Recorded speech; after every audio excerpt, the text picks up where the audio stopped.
క్లస్టర్లో భాగంగా ఆంధ్ర రాష్ట్ర అవతరణ గురించి చెప్పుకున్నాం మనం. ఆంధ్ర రాష్ట్ర అవతరణ 1953.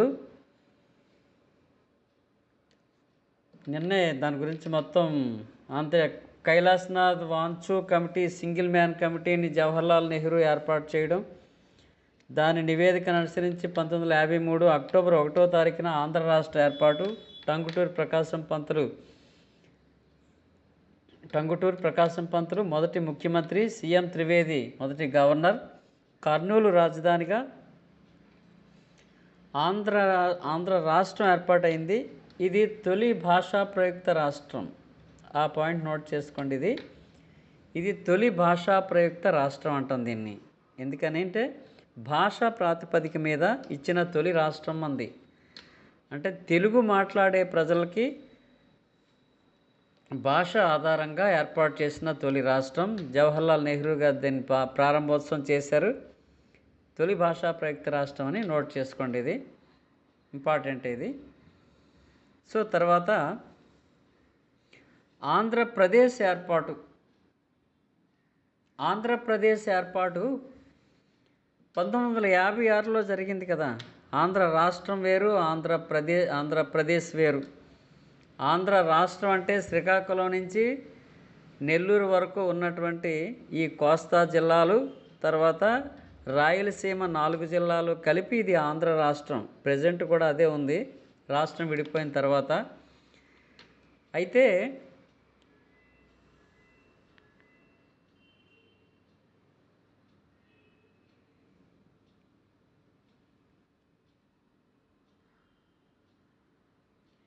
అయితే ఆంధ్రప్రదేశ్ ఏర్పాటు అవడానికి ముందు మరొక విషయం తెలుసుకోవాలి. ఇది మొదట్లో హైదరాబాద్ నిజాం స్వదేశీ సంస్థానం. ఇది అంటే భారతదేశానికి స్వతంత్రం వచ్చిన తర్వాత స్వదేశీ సంస్థానాలు అనేవి 563 వరకు ఉన్నాయని చెప్పాం. స్వదేశీ సంస్థానాలు 563. ఈ 563 సంస్థానాలని భారతదేశంలో విలీనం చేసే బాధ్యతను ఎవరు తీసుకున్నారు? సర్దార్ వల్లభాయ్ పటేల్. స్వదేశీ సంస్థానాల విలీనీకరణ సర్దార్ వల్లభాయ్ పటేల్ తీసుకుంటాడు ఈ బాధ్యతని. అంటే తొలి హోమ్ మినిస్టర్. అయితే హోమ్ మినిస్టర్ వల్లభాయ్ పటేల్ పిలుపు మేరకు ఒక డెడ్ లైన్ ప్రకారం అన్నీ చేరాయి. ఒక 3 సంస్థానాలు మాత్రం చేరవు. ఆ 3 సంస్థానాలు ఏంటంటే జమ్మూ కాశ్మీర్, జూనాగఢ్, హైదరాబాద్ నిజాం సంస్థానం. సో జూనాగఢ్, జమ్మూ కాశ్మీరు, హైదరాబాద్ నిజాం సంస్థానం. ఈ 3 సంస్థానాలు పాకిస్తాన్లోనూ కలవకుండా, భారతదేశంలోనూ కలవకుండా కొన్నాళ్ళు తాత్సారం చేశాయి. జూనాగఢ్ సంస్థానం అయితే అక్కడ దాని పాలకుడు ముస్లిం. అందువలన అతడు పాకిస్తాన్లో విలీనం చేస్తానంటాడు జూనాగఢ్ని. కానీ అక్కడ ప్రజలందరూ కూడా ఎక్కువ మంది హిందువులు, మోర్ దాన్ 75% హిందువులు ఉన్నారు. ఆ జూనాగఢ్ సంస్థానాన్ని పాకిస్తాన్లో కలుపుతానని తన అనడంతో ప్రజలందరూ కూడా వ్యతిరేకత తెలియజేస్తారు. అప్పుడు ఇండియన్ గవర్నమెంట్ అక్కడ ప్రజాభిప్రాయ సేకరణ ప్రవేశపెట్టి, అంటే ప్లెబిసైట్, ప్రజల అభిప్రాయాన్ని తెలుసుకునేదాన్ని ప్రజాభిప్రాయ సేకరణ అంటాం. ఇది ప్రత్యక్ష ప్రజాస్వామ్యంలో ఇటువంటి లక్షణాలు ఉంటాయి. ఇది ఇనిషియేటివ్, ప్లెబిసైటు, రీకాలు, ఇవి ప్రత్యక్ష ప్రజాస్వామ్యంలో ఈ ప్రజాభిప్రాయాన్ని సేకరించడం, తర్వాత ప్రజలకు కావాల్సిన చట్టాలు ప్రజలే మూవ్ చేయడం, అలాగే ప్రజలకి వ్యతిరేకంగా ప్రజలకు ఎటువంటి సాయం చేయకుండా పరిపాలన పట్ల నిర్లక్ష్యం వహించినటువంటి ఎమ్మెల్యేలని, ఎంపీలని తిరిగి వెనక్కి పిలిపించడం, అంటే వాళ్ళని మాకు అక్కర్లేదని తిరిగి రీకాల్ చేయడం. ఇవన్నీ ప్రత్యక్ష ప్రజాస్వామ్యంలో భాగాలు. అందులోదే ఈ ప్లెబిసైట్ అంటాం. ప్లెబిసైట్ అంటే ప్రజాభిప్రాయ సేకరణ అనుసరించి అక్కడ ప్రజలందరూ కూడా భారతదేశంలో విలీనం అవ్వడానికి అంగీకరించారు. దాంతో జూనాగఢ్ సంస్థానాన్ని భారతదేశంలో విలీనం చేశారు. ఇక జమ్మూ కాశ్మీర్ సంస్థానం రాజా హరిసింగ్ అతను కూడా కొన్నాళ్ళు అలాగే ఎటు చేరకుండా కొద్ది కాలం న్యూట్రల్గా ఉండిపోవడం వలన అక్కడ పాకిస్తాన్ ఏం చేస్తుందంటే సడన్గా అటాక్ చేసి జమ్మూ కాశ్మీర్లో 1/3 వంతు భూభాగాన్ని ఆక్రమించింది. పాకిస్తాన్ ఆక్యుపైడ్ కాశ్మీర్, ఆజాద్ కాశ్మీర్ అని అదే పాకిస్తాన్ ఆక్యుపైడ్ కాశ్మీర్ అని 1/3 వంతు ఇప్పటికీ కూడా వాళ్ళ అధీనంలో ఉంది. తర్వాత యుఎన్ఓ ఐక్యరాజ్య సమితి ఇంటర్ఫరెన్స్ వలన, అంటే ఐక్యరాజ్య సమితి భద్రతా మండలికి ఫిర్యాదు చేయడం వల్ల జవహర్లాల్ నెహ్రూ దాన్ని 2 దేశాల మధ్య చర్చల ద్వారాగే పరిష్కరించుకుంటామని సైన్యాన్ని వెనక్కి పిలవడం కూడా జరిగింది. అంటే 1/3 వంతు భూభాగాన్ని ఆక్రమించుకున్న తర్వాత భారత ప్రభుత్వం సడన్గా సైన్యాన్ని ఎంటర్ చేసి పాకిస్తాన్ సైన్యాల్ని వెనక్కి పంపడం జరిగింది. సో ఆ విధంగా అప్పుడు ఈ రాజా హరిసింగ్ అనేవాడు భారతదేశంలో విలీనం చేస్తున్నట్టుగా సంతకం చేస్తాడు పాకిస్తాన్ దాడులు చేయగానే. కానీ అప్పటికే 1/3 వంతు ఆక్యుపై చేసి అది వాళ్ళ అధీనంలోనే ఉండిపోయింది. మిగతా భూభాగం అంతా కూడా భారతదేశంలో విలీనమైంది. ఓకే, ఇంకా మిగిలిపోయింది హైదరాబాద్ సంస్థానం. ఈ హైదరాబాద్ సంస్థానం ఇక్కడ హైదరాబాద్ నిజాం ముస్లిం పాలకుడు. ఈ హైదరాబాద్ నిజాం సంస్థానం కూడా పాకిస్తాన్లోనూ చేరకుండా భారతదేశంలోనూ చేరకుండా తటస్థంగానే కొన్నాళ్ళు కొనసాగింది. అసలు ఈ స్వేచ్ఛ ఎవరిచ్చారు అంటే బ్రిటిష్ వాళ్ళు భారతదేశానికి స్వతంత్రం ఇస్తూ, అంటే దేశాన్ని విభజిస్తూ స్వతంత్రాన్ని ఇస్తూ బ్రిటిష్ వాళ్ళు వెళ్ళిపోతే ఏమన్నారంటే స్వదేశీ సంస్థానాలని వాటికి స్వేచ్ఛనివ్వడం జరిగింది. వాళ్ళు అయితే భారతదేశంలో చేరొచ్చు, లేదా పాకిస్తాన్లోనైనా చేరొచ్చు, లేదా మీకు స్వతంత్రంగా కూడా మనుగడను కొనసాగించవచ్చని బ్రిటిష్ ప్రభుత్వం వాళ్ళకి ఆ స్వేచ్ఛనిచ్చింది. అందువలన ఈ సంస్థానాలు అలా ఉండిపోయాయి. ఎందులోనూ చేరకుండా కొన్నాళ్ళు తాత్సారం చేయడం వల్ల ఇటువంటి పరిస్థితులు ఏర్పడ్డాయి. ఇప్పుడు హైదరాబాద్ సంస్థానం పరిస్థితి మరి అధ్వాన్నంగా తయారైంది. హైదరాబాద్ నిజాము ఏ దేశంలోనూ కూడా మేము స్వతంత్రంగా ఉంటామని కొన్నాళ్ళు అలా కొనసాగించారు. కానీ ఇతని మీద అనుమానం ఉండడంతో, ఇతని ఒత్తిడి పెరగడంతో 1947 నవంబర్ 29వ తారీఖున యథాస్థితి ఒప్పందం జరిగింది. యథాస్థితి ఒప్పందం, దాన్నే స్టాండ్ స్టిల్ అగ్రిమెంట్ అంటారు. అంటే హైదరాబాద్ నిజాంకి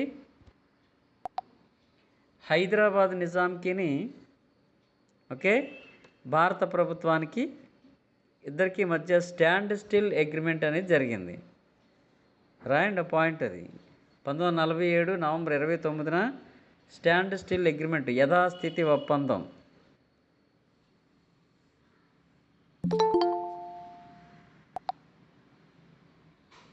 ఈ యథాస్థితి ఒప్పందం ప్రకారం ఏంటంటే, యథాస్థితి ఒప్పందం ప్రకారం ఓకే విదేశీ వ్యవహారాలు, డిఫెన్సు, సమాచారం ఇవన్నీ కూడా భారత ప్రభుత్వం అధీనంలో ఉంటాయి. నెంబర్ 1, హైదరాబాద్ నిజాము భారత ప్రభుత్వానికి తెలియకుండా ఇతర దేశాలతో ఎటువంటి ఒప్పందాలు చేసుకోకూడదు. నెంబర్ 2, ఒకవేళ పాకిస్తాన్కి భారతదేశానికి మధ్య యుద్ధమే సంభవిస్తే హైదరాబాద్ నిజాం తటస్థంగా న్యూట్రల్గా ఉంటానని, అదేవిధంగా ఇతర ముస్లిం దేశాలతో ఒప్పందాలు పెట్టుకుని ఆయుధాలు అవి కొనుగోలు చేయమని హైదరాబాద్ నిజాం ఒప్పుకున్నాడనమాట. ఆ ఒప్పంద పత్రాల మీద సంతకం చేశాడు. అది యథాస్థితి ఒప్పందం, స్టాండ్ స్టిల్ అగ్రిమెంట్.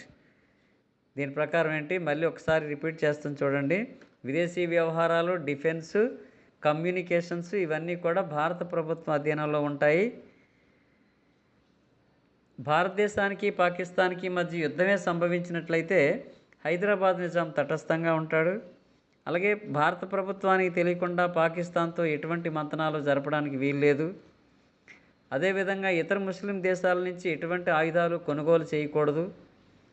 ఇవన్నీ కూడా యథాస్థితి ఒప్పందంలో భాగాలు. ఈ ఒప్పందం మీద హైదరాబాద్ నిజాం సంతకం చేశాడు. సంతకం చేసినటువంటి ఇంకో ఆరకముందే పాకిస్తాన్తో మంతనాలు జరపడం, జిన్నా సహకారంతో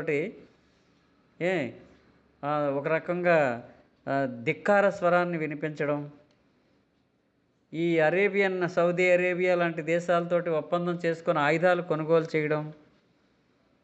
తర్వాత ఇంకొక విషయం ఏంటంటే, ఆ టైంలో ఇతిహాద్ ముస్లిమీన్ అనే ఒక విప్లవాత్మక ముస్లిం సంస్థ ఒకటి ఉండేది. దాని తాలూకా నాయకుడు కాసిం రజ్వీ. వాళ్ళని, అతని తాలూకా ఫాలోవర్స్ని, ఆ పార్టీలో ఉన్నటువంటి ఒక వాలంటరీ దళం ఉండేది. ఆ వాలంటరీ దళం పేరు ఏంటంటే రజాకార్లు. ఒరిజినల్గా పార్టీ పేరు ఏంటంటే ఇత్తిహాద్ ఉల్ ముస్లిమీన్ అనే పార్టీ. అది తర్వాత కొంతమంది అధ్యక్షులు మారారు, చాలా మార్పులు చేర్పులు జరిగాయి. కానీ 1947-48 నాటికి ఇక్కడ కాసిం రజీవ్ అనేవాడి నాయకత్వంలో రజాకార్లు అనేవాళ్ళు ఒక వాలంటరీ దళం తయారైంది. ఈ రజాకార్లు దొమ్మీలు, దోపిడీలు, గ్రామాల పడి ప్రజలను దోచుకోవడం, నానా ఇబ్బందులు పెట్టడం, హింసాత్మక చర్యలకు పాల్పడడం, నానా యాగి చేస్తారు. అనేక ఇబ్బందులకు గురవుతారు ప్రజలందరూ కూడా. వీళ్ళు కవాతు చేస్తూ ఆయుధాలు పట్టుకొని ఓపెన్గా తిరుగుతారు. హైదరాబాద్ నిజాం వీళ్ళని కంట్రోల్ చేయలేకపోయాడు. కంట్రోలే చేయలేదు సరిగదా, లోపాయకారిగా వాళ్ళకి మద్దతు తెలియజేశాడు. దాంతో ఈ రజాకార్ల తాలూకా ఆగడాలు రాష్ట్ర వ్యాప్తంగా, హైదరాబాద్ నిజాం సంస్థానం వ్యాప్తంగా కూడా ప్రజలందరూ కూడా అశాంతికి గురయ్యారు. ప్రజలు చాలా ఇబ్బందులు పడ్డారు. ఈ పరిస్థితుల్లో ఈ రజాకార్ల నాయకుడైనటువంటి కాసిం రజ్వీ అనేక ప్రగల్భాలు పలుకుతాడు. ఎర్రకోటకి జవహర్లాల్ నెహ్రూ తలని నరికి అక్కడ వేలాడదీస్తానని, తర్వాత భారతదేశంలో మళ్ళీ ముస్లిం జెండా ఎగురుతుందని, ఇలాగా భారతదేశ సార్వభౌమాధికారానికి భంగం కలిగించే విధంగా ప్రగల్భాలు, మీటింగుల్లో పెద్ద పెద్ద డైలాగ్స్, ఉపన్యాసాలు, ప్రజలు రెచ్చగొట్టే ఉపన్యాసాలు, ఈ రజాకార్ల ఆగడాలు, ఇవన్నీ విన్న భారత ప్రభుత్వం ఇక లాభం లేదు, ఏదో ఒక యాక్షన్ తీసుకోవాల్సిందే హైదరాబాద్ నిజాం మీదని సర్దార్ వల్లభాయ్ పటేల్ జేఎస్ చౌదరి నాయకత్వంలో ఆర్మీని పంపిస్తాడు. దీన్ని ఏమంటారంటే పోలీస్ చర్య అని అంటారు. ఈ పాయింట్స్ రాసుకోండి. కాసిం రజ్వీ, రజాకార్లు, ఈ పాయింట్స్ రాసుకున్నారా లేదా? తర్వాత సర్దార్ వల్లభాయ్ పటేల్ జేఎస్ చౌదరి నాయకత్వంలోని సైన్యాన్ని పంపడం, దాన్ని పోలీసు చర్య అంటారు. ఆ పాయింట్ రాయండి. పోలీసు చర్య అంటే భారత ఆర్మీ హైదరాబాద్ నిజాంపై చేసినటువంటి దాడిని పోలీసు చర్య అంటారు.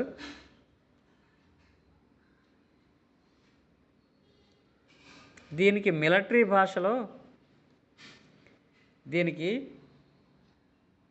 మిలిటరీ భాషలో ఆపరేషన్ పోలో అంటారు. దీనికి ఒక కోడ్ కూడా ఉంది, ఆపరేషన్ పోలో.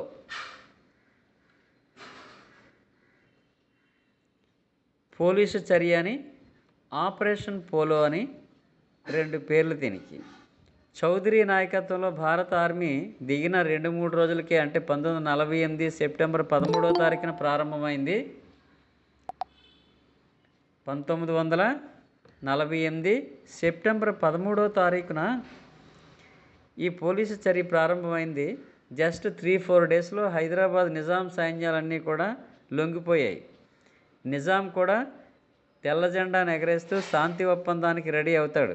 నిజాం సైన్యాలన్నీ కూడా భారత సైన్యానికి లొంగిపోయాయి. రజాకార్లు ఎక్కడున్నారో తెలియని పారిపోతారు ఎక్కడికో. కాసిం రజ్వీ అరెస్ట్ చేయబడతాడు. హైదరాబాద్ నిజాం అనేది, అదే నిజాం సంస్థానం, హైదరాబాద్ నిజాం సంస్థానం భారతదేశంలో విలీనమైందనమాట. 1948 సెప్టెంబర్లో హైదరాబాద్ నిజాం సామ్రాజ్యం లేదా నిజాం సంస్థానం భారతదేశంలో విలీనం. ఈ విధంగా జమ్మూ కాశ్మీరు, జూనాగఢ్, హైదరాబాద్ నిజాం సంస్థానం 3 కూడా భారతదేశంలో విలీనమయ్యాయి. ఈ జేఎస్ చౌదరి మిలిటరీ గవర్నర్గా కొన్నాళ్ళు ఉంటాడు. తర్వాత వెల్లోడి అని అతను మళ్ళీ ముఖ్యమంత్రిగా కొన్నాళ్ళు కొనసాగి, ఆ తర్వాత ఈ హైదరాబాద్ నిజాంకేమో రాజప్రముఖ్ అనే హోదాను కల్పిస్తారు. రాజప్రముఖ్ అనే హోదా. సీఎం వెల్లోడి అనే అతను ముఖ్యమంత్రిగా కొనసాగుతాడు. ఆ తర్వాత ఎన్నికలు జరిగిన తర్వాత బూర్గుల రామకృష్ణారావు ఆ ముఖ్యమంత్రిగా పనిచేస్తాడు. ఇది హైదరాబాద్ రాష్ట్రం అన్నమాట. అంటే హైదరాబాద్ నిజాం భారతదేశంలో విలీనమైన తర్వాత హైదరాబాద్ రాష్ట్రం అయింది. భారతదేశంలో 1948లో విలీనమైంది. అవి రాసుకోండి. భారతదేశంలో ఎప్పుడు విలీనమైంది? 1948 సెప్టెంబర్లో. ఈ విలీనం చేయడానికి భారత ప్రభుత్వం పోలీసు చర్య జరిపింది. దానికి ఆపరేషన్ పోలో అనే కోడ్ కూడా ఉంది. ఆ 2 పాయింట్స్ రాసుకోవాలి. యథాస్థితి ఒప్పందం 1947 నవంబర్ 29, అది కూడా రాసుకోవాలి. యథాస్థితి ఒప్పందం. ఈ పాయింట్స్ పెట్టి రాయొచ్చు మీరు. నెక్స్ట్ రాయండి, అవి చెప్తాను.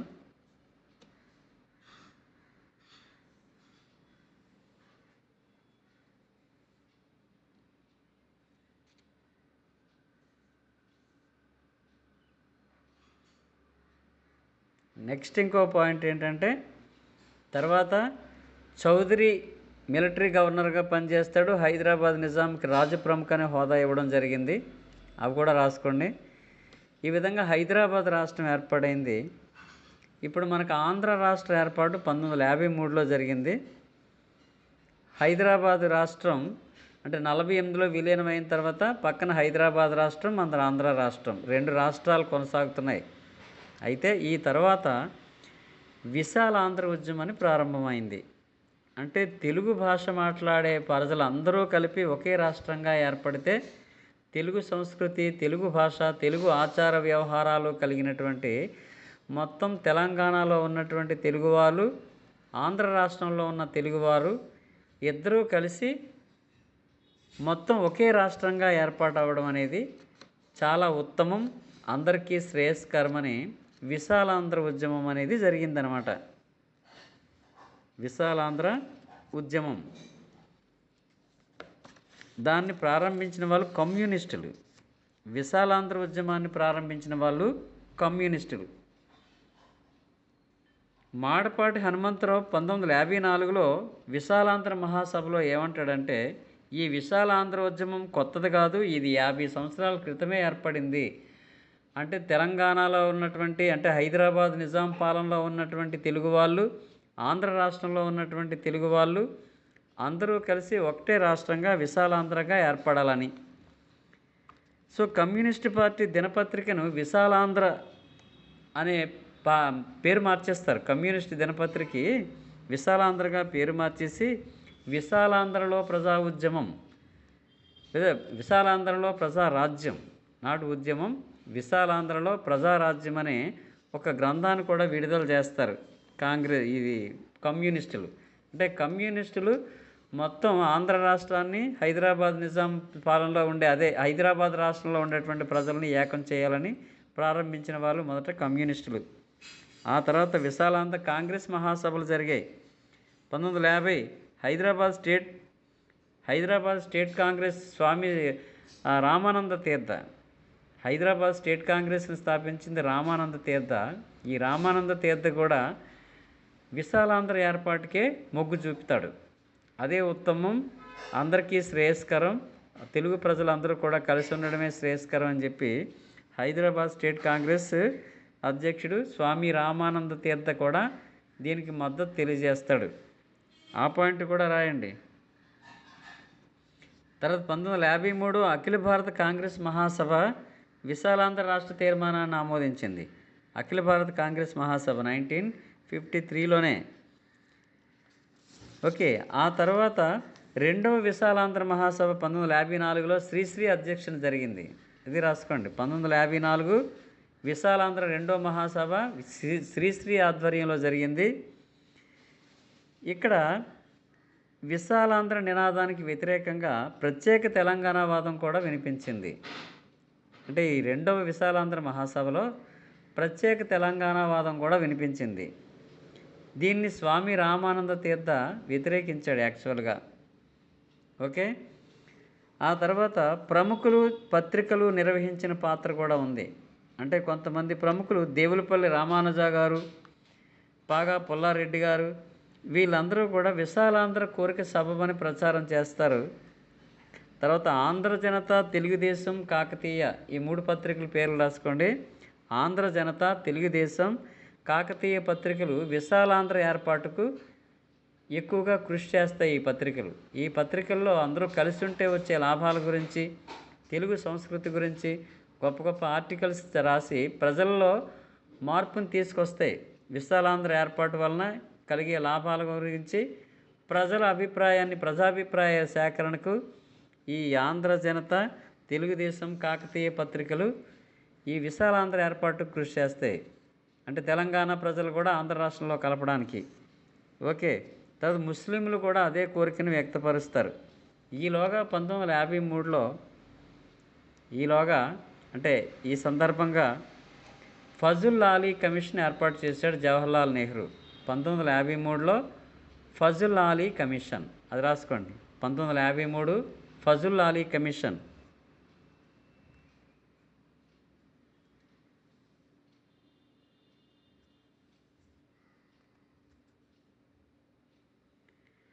అంటే భాషా ప్రయుక్త రాష్ట్రాల ఏర్పాటుకు ఈ కమిషన్ ఏర్పాటు చేయడం జరిగింది. అది రాసుకోవాలి. భాషా ప్రయుక్త రాష్ట్రాల ఏర్పాటుకు ఫజుల్ ఆలీ కమిషన్ ఏర్పాటు 1953. భాషా ప్రయుక్త రాష్ట్రాల ఏర్పాటుకు ఫజుల్ ఆలీ కమిషన్ని భారత ప్రభుత్వం నియమించింది. ఇప్పుడు 1953. ఆ పాయింట్ రాసుకోండి.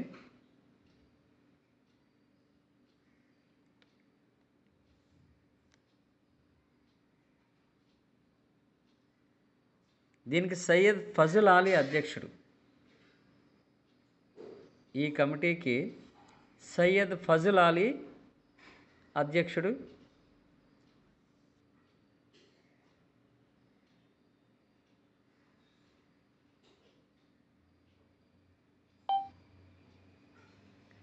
నెక్స్ట్ హృదయనాథ్ కుంజరు,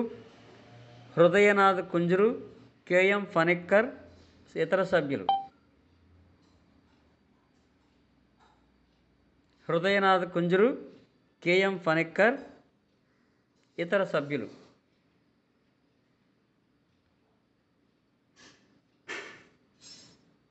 హృదయనాథ్ కుంజరు, కేఎం ఫణిక్కర్ ఇతర సభ్యులు. దీన్నే ఫజుల్ ఆలీ కమిషన్ అంటారు. అంటే ఈ కమిషన్ ఎందుకు ఏర్పాటు చేశారు? తొలిగా తెలుగు మాట్లాడే వాళ్ళకి తొలి భాషా ప్రయుక్త రాష్ట్రం 1953లో ఏర్పాటు అయింది, ప్రభుత్వం ఆమోదించింది కాబట్టి. అయితే ఇక ఇలాంటి డిమాండ్సే దేశవ్యాప్తంగా వచ్చాయి. దేశవ్యాప్తంగా ఇటువంటి డిమాండ్సే వచ్చాయి. ఎలాగంటే కన్నడం మాట్లాడే వాళ్ళందరికీ సెపరేట్ రాష్ట్రం కావాలని, మలయాళం మాట్లాడే వాళ్ళందరికీ సెపరేట్ రాష్ట్రం కావాలని, అసలు గుజరాత్, మహారాష్ట్ర వాళ్ళకు కూడా సెపరేట్ రాష్ట్రాలు కావాలని, ఇలాగా తమిళ్ మాట్లాడే వాళ్ళకి సెపరేట్ రాష్ట్రం కావాలని, ఈ టైపులో దేశం నలుమూల నుంచి అనేక రకాలైనటువంటి డిమాండ్స్ వచ్చాయి. దాంతో ఈ భాషా ప్రయుక్త రాష్ట్రాలు అంటే భాష ఆధారంగా రాష్ట్రాల పునర్విభజన కోసం ఈ కమిషన్ ఏర్పాటు చేసింది భారత ప్రభుత్వం. ఓకే. అయితే ఈ కమిషను భారతదేశంలో ఆంధ్రదేశంలో, తెలంగాణలో అనేక ప్రాంతాల్లో సందర్శించి అనేక మంది తాలూకు అభిప్రాయాలు కనుక్కుంది. కొంతమంది అంటే కేవీ రంగారెడ్డి, చెన్నారెడ్డి లాంటి వాళ్ళు ప్రత్యేక తెలంగాణవాదాన్ని గట్టిగా వినిపిస్తారు ఆ కమిషన్ ముందు. ఎందుకోసం అని అంటే ఆంధ్రదేశంలో కలవడం వల్ల తెలంగాణ ప్రజలు వెనకబడిపోతారేమో, ఉన్న అవకాశాలన్నీ కూడా ఆంధ్ర ప్రజలే లాగేసుకుంటారేమో, దానివల్ల తెలంగాణ ప్రజలకు దీర్ఘకాలంలో నష్టం జరుగుతుందని చెప్పి మర్రి చెన్నారెడ్డి, కేవీ రంగారెడ్డి లాంటి వాళ్ళు ప్రత్యేక తెలంగాణవాదాన్ని కమిషన్ ముందు తన వాదాన్ని వినిపించారు. కానీ చాలా బెజవాడ గోపాలరెడ్డి, నీలం సంజీవరెడ్డి లాంటి వాళ్ళు ఏమంటారంటే, బిఎన్ శర్మ గారు వాళ్ళును, రెండు కలిసి ఉండడం వల్లనే చాలా ఉపయోగాలు ఉన్నాయి. తెలంగాణ ప్రాంతాలకు ఆహార దినుసుల కొరత తగ్గుతుంది, ఆంధ్ర ప్రజలకు రాజధాని సమస్య తీరుతుందని అంటారు. అంటే ఆంధ్రప్రదేశ్ ప్రజలకు అంటే ఆంధ్ర రాష్ట్ర ప్రజలకు రాజధాని సమస్య ఉంది. రాజధాని ఎక్కడో మారుమూల కర్నూలులో ఉంది. ఆంధ్ర రాష్ట్ర తొలి రాజధాని కర్నూలు కదా. ఈ కర్నూలు చాలా మూలలో ఉంది. అది అంటే మిగతా ప్రజలకి చాలా అందుబాటులో లేదు. అంటే రాజధాని ఒక ప్రాబ్లంగానే ఉంది. అలాగే తెలంగాణ ప్రాంతంలో ఏవో కొన్ని ఖనిజాలు దొరుకుతాయి. హైదరాబాద్ సిటీ మినహా అక్కడ ఆహార దినుసులు పండే అవకాశాలు తక్కువగా ఉన్నాయి. అందువలన తెలంగాణ ప్రజల తాలూకా ఆహార సమస్య ఏమో ఈ కోస్తాంధ్ర ప్రజలు తీరుస్తారు. కోస్తాంధ్ర ప్రజల తాలూకా రాజధాని సమస్య ఏమో హైదరాబాద్ రావడం వల్ల, అంటే మరి తెలంగాణ ఇందులో కలిసిపోయింది అనుకోండి, అంటే హైదరాబాద్ రాష్ట్రం ఆంధ్ర రాష్ట్రంలో కలిసిపోతే హైదరాబాద్ కేంద్రంగా హైదరాబాద్ రాజధాని కేంద్రంగా కొత్త రాష్ట్రం ఏర్పాటు అవుతుంది కదా. అందువలన కోస్తాంధ్ర ప్రజల తాలూకా రాజధాని సమస్య తీరిపోతుంది. అదేవిధంగా తెలంగాణ ప్రజల ఆహార కొరత కూడా తీరుతుంది. అందువలన వాళ్ళు వీళ్ళు కలిసి ఉండడం వల్ల ఎట్టి పరిస్థితుల్లో కూడా ఉపయోగమే తప్ప నష్టమేమీ లేదని ఎక్కువ మంది తమ వాదనలు వినిపిస్తారు. అందులో భాగంగానే ఈ తెలంగాణ వాదం పక్కకు పెట్టింది. ఈ కమిషన్ కూడా కొంత అనుకూలంగాను కొంత ప్రతికూలంగాను ఇచ్చింది. అంటే వాదన అంతా అనుకూలంగాను, డిగ్రీ ఏమో విశాలాంధ్రకు అనుకూలంగాను ఇచ్చిందని వ్యంగ్యంగా ఒకరు తెన్నేటి విశ్వనాథం గారు విమర్శిస్తారు. వాదనంతా తెలంగాణకు అనుకూలంగా ఉందంట, డిగ్రీ ఏమో విశాలాంధ్రకు అనుకూలంగా ఇచ్చిందని. ఇది విమర్శకు కూడా గురైంది ఇది. ఓకే, ఏమైతేనేమి ఈ తెలంగాణ వాదుల్లో కొంతమందికి చాలా అపనమ్మకాలు, అంటే అనుమానాలు ఉన్నాయి. ఎక్కడ నష్టపోతామేమో, తెలంగాణ ప్రజల్ని ఆంధ్ర రాష్ట్రంలో కలిపేస్తే భవిష్యత్తులో ఎన్ని విధాలుగా నష్టపోతామేమో, ఉద్యోగ అవకాశాలు నష్టపోతామేమో, ఓకే, ఆదాయపరంగా నష్టపోతామేమో, విద్యా అవకాశాలు నష్టపోతామేమో అని వాళ్ళలో కొన్ని అనుమానాలు ఉండిపోయాయి. ఈ అనుమానాలన్నీ తీర్చడం కోసం పెద్ద మనుషుల ఒప్పందం అని కాంగ్రెస్ హైకమాండ్ ఢిల్లీలో ఏర్పాటు చేసింది. ఏంటది? పెద్ద మనుషుల ఒప్పందం. పెద్ద మనుషులు అంటే మరి ఆంధ్ర ప్రాంతం నుంచి కొంతమంది నాయకులు, తెలంగాణ ప్రాంతం నుంచి కొంతమంది నాయకులు అటెండ్ అవుతారు. ఓకే, ఎందుకని? తెలంగాణ ప్రాంత ప్రజల తాలూకు అనుమానాలు తీర్చడం కోసం ఢిల్లీ హైకమాండ్ హైదరాబాద్ పిలిపించింది. హైదరాబాద్ కదా, ఢిల్లీ పిలిపించింది. ఢిల్లీ హైకమాండ్ ఢిల్లీకి వెళ్తారు. ఈ పెద్ద మనుషుల ఒప్పందం ఆంధ్ర ప్రతినిధులుగా బెజవాడ గోపాలరెడ్డి, ఆంధ్ర ప్రాంత ప్రతినిధులుగా బెజవాడ గోపాలరెడ్డి, అంటే అప్పటికే ఆంధ్ర రాష్ట్ర ముఖ్యమంత్రి బెజవాడ గోపాలరెడ్డి, నీలం సంజీవ్ రెడ్డి, ఓకే, వీళ్ళు ఆంధ్ర ప్రాంత ప్రతినిధులుగా వెళ్తారు. ఇక్కడ మర్రి చెన్నారెడ్డి వాళ్ళు కూడా అక్కడి నుంచి తెలంగాణ నుంచి వస్తారు. అలాగే జేవి నరసింహారావు కూడా అక్కడి నుంచే వస్తారు. వీళ్ళందరూ కలిపి ఢిల్లీ హైకమాండ్ సమక్షంలో ఢిల్లీలో కూర్చొని వాళ్ళ అనుమానాలు నివృత్తి చేసుకుంటారనమాట. నివృత్తి చేసుకొని ఒక ఒప్పందం చేసుకొని ఆ ఒప్పందం మీద సంతకాలు పెడతారు. ఓకే, ఆ ఒప్పందంలో విషయాలు ఏంటో ఇప్పుడు చర్చిద్దాం. ఆ ఒప్పందంలోని అంశాలు, దాన్ని పెద్ద మనుషుల ఒప్పందం అంటారు.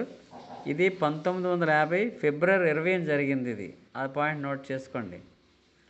1950 ఫిబ్రవరి 20న పెద్ద మనుషుల ఒప్పందం జరిగింది.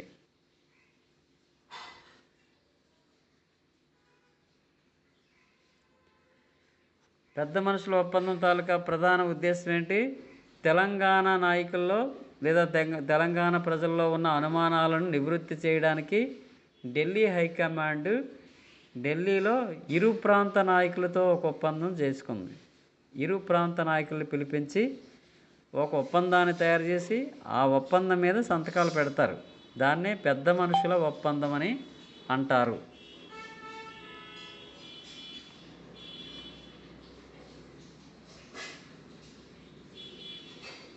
ఆ పాయింట్ బట్టి మీరు పెద్ద మనుషుల ఒప్పందం మెయిన్ పాయింట్ అక్కడే, అంటే ఇంచుమించుగా దాంట్లో ఒక 40% ఆన్సర్ అక్కడే ఉంటుంది. ఎందుకు ఈ ఒప్పందం జరిగింది, ఎప్పుడు జరిగింది, ఎక్కడ జరిగింది? 1950 ఫిబ్రవరి 20న ఢిల్లీలో జరిగింది. కాంగ్రెస్ హైకమాండ్ సమక్షంలో ఈ ఒప్పందాలు జరిగాయి రెండు ప్రాంతాల నాయకుల మధ్య. సో ఈ ఒప్పందంలో అంశాలు: 1, తెలంగాణకు సంబంధించిన మిగులు ఆదాయాన్ని తెలంగాణ ప్రాంత అభివృద్ధికే ఖర్చు చేయాలట. నెంబర్ 1 అంటే తెలంగాణ ప్రాంతంలో ఎంత ఆదాయం వచ్చింది ఈ సంవత్సరంలో, ఆ ఆదాయంలో మిగిలిపోయిన ఆదాయాన్ని మొత్తం రాష్ట్రానికి ఖర్చు చేయకుండా తెలంగాణకు మాత్రమే ఖర్చు చేయాలంట. ఖర్చు మాత్రం నిష్పత్తి ప్రకారం జరగాలి. పరిపాలన ఖర్చు మాత్రం రెండు రాష్ట్రాల నిష్పత్తి ప్రకారమే జరగాలి. మిగులు ఆదాయం ఏదైనా ఉంటే తెలంగాణకే ఖర్చు చేయాలి. అది పాయింట్ 1. అయితే తెలంగాణలో మద్యపాన నిషేధం చేయాల్సి వస్తే, తెలంగాణలో మద్యపాన నిషేధం చేయాల్సి వస్తే తెలంగాణకు చెందినటువంటి శాసనసభ్యులు నిర్ణయించిన విధంగా ఈ మద్యపాన నిషేధాన్ని చేయాలంటారు. అంటే మొత్తం గవర్నమెంట్, కొత్తగా ఏర్పడబోయే గవర్నమెంట్ డెసిషన్ డైరెక్ట్గా తీసుకోవడం కాదు, తెలంగాణకు చెందిన శాసనసభ్యుల నిర్ణయం మేరకే మద్యపాన నిషేధం జరగాలి. And number 2. నెంబర్ 3, ప్రస్తుతం తెలంగాణలోని విద్యా సంస్థలు, వసతులన్నీ తెలంగాణకే చెందాలట. అలాగే సాంకేతిక విద్యలో ప్రవేశం కూడా తెలంగాణ వారికే ఉండాలి. రాష్ట్రం మొత్తం సీట్లలో 1/3 వంతు తెలంగాణకి ఇవ్వాలి. ఏవి? విద్యా సంస్థలు, ఇంజనీరింగ్ కాలేజెస్, ఇటువంటి వాటిల్లో 1/3 వంతు తెలంగాణ ప్రజలకే ఇచ్చేయాలంట. అది పెద్ద మనుషుల ఒప్పందంలో భాగమే.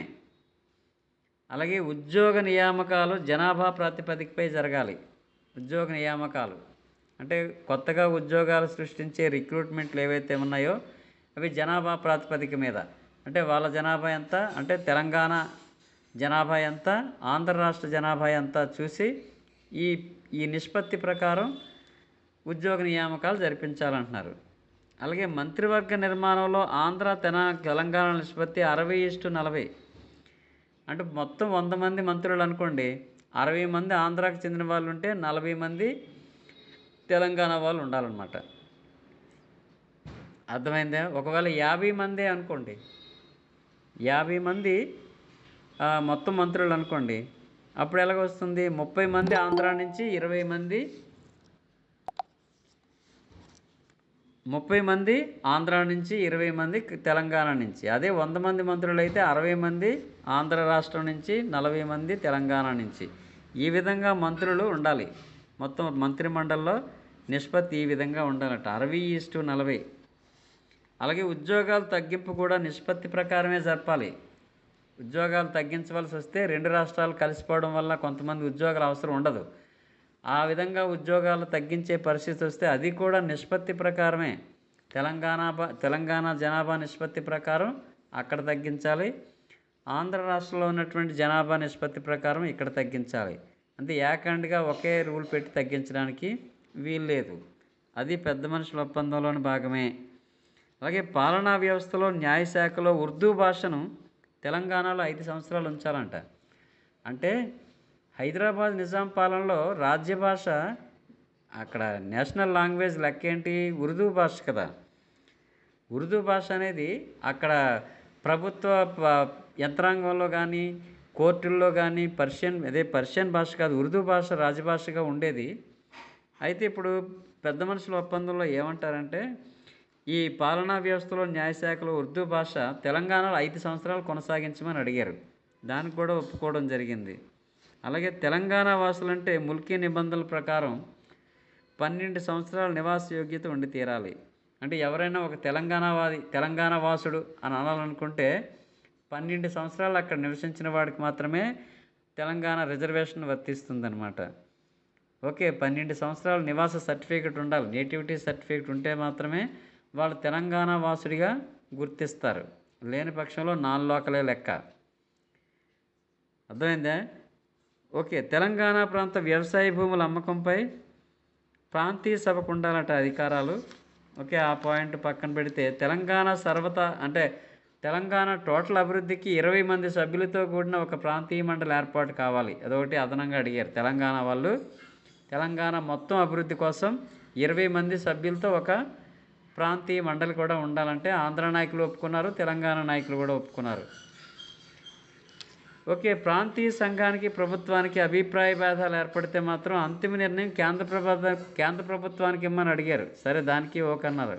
అలాగే తెలంగాణ మంత్రుల్లో ఒకరు ముస్లిం అయి ఉండాలంట. అంటే తెలంగాణకి 40 మంది మంత్రులు కేటాయించారనుకోండి, అందులో కనీసం ఒక్క మంత్రి అయినా ముస్లిం అయి ఉండాలి తెలంగాణకు కేటాయించిన మంత్రుల్లో. అలాగే ఆంధ్ర తెలంగాణ ప్రాంతాల్లో, 2 ప్రాంతాల్లో ఆంధ్ర ప్రాంతానికి ముఖ్యమంత్రి అయితే తెలంగాణ వాసుడికి ఉప ముఖ్యమంత్రి ఇవ్వాలి, లేదా తెలంగాణ వాసికి ముఖ్యమంత్రి పదవి ఇస్తే ఆంధ్ర వాళ్ళకి ఉప ముఖ్యమంత్రి ఇవ్వాలి. అది ఒక ఒప్పందం, అందులో భాగమే. ఇవన్నీ 14 ఇంచుమించుగా అంశాలు ఈ పెద్ద మనుషుల ఒప్పందంలో భాగాలు. ఇవన్నిటి మీద ఇరు నాయకులు సంతకాలు పెట్టడం వల్ల తెలంగాణ ప్రాంతం ఆంధ్ర రాష్ట్రంలో విలీనమైంది. ఈ రెండు విలీనమైన తర్వాత పేరేమని ఏర్పడింది? ఆంధ్రప్రదేశ్ ఏర్పాటైంది. ఇది 1956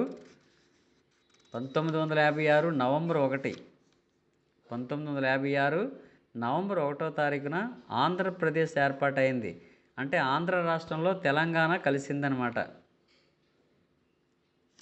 ఓకే, ఆంధ్ర రాష్ట్రంలో తెలంగాణ కలవడం వల్ల ఆంధ్రప్రదేశ్ అయింది. ఇప్పుడది 1956 నవంబర్ 1. ఆంధ్ర రాష్ట్రం అయితే అక్టోబర్ 1, 1953 అక్టోబర్ 1వ తారీఖున ఆంధ్ర రాష్ట్రం. ఆంధ్రప్రదేశ్ అయితే 1956 నవంబర్ 1వ తారీఖు.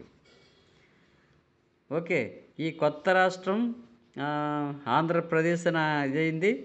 దీనికి మళ్ళీ సీఎం త్రివేది తొలి గవర్నరుగా, నీలం సంజీవ్ రెడ్డి ముఖ్యమంత్రిగా, కేవీ రంగారెడ్డి ఉప ముఖ్యమంత్రిగా. రాసుకోండి అవి. 1956 నవంబర్ 1 ఆంధ్రప్రదేశ్ ఏర్పాటు. తొలి గవర్నర్ సీఎం త్రివేది,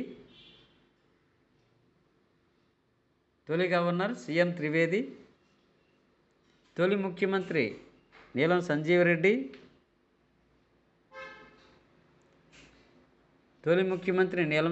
రెడ్డి, తొలి ఉప ముఖ్యమంత్రి కేవీ రంగారెడ్డి. హైదరాబాద్ రాజధానిగా ఆంధ్రప్రదేశ్ అనేది ఏర్పాటైంది.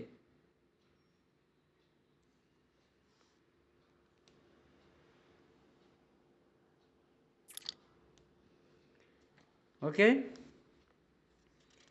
ఇది ఆంధ్రప్రదేశ్ ఏర్పాటు.